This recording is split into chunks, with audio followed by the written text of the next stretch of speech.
They can follow you bomber to bomber. But you know, waiting belong to you. It belong to you. No problem. If you take time, oh, but let me tell you something. Continue.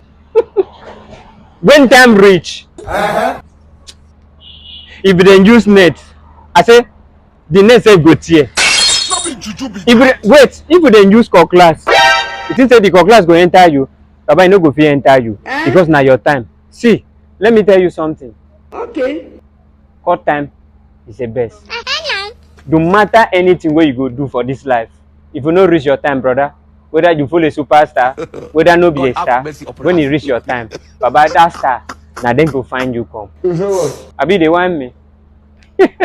Allah make God juice you, no juice call abeg carry that thing comot for my face. Can comot for my face.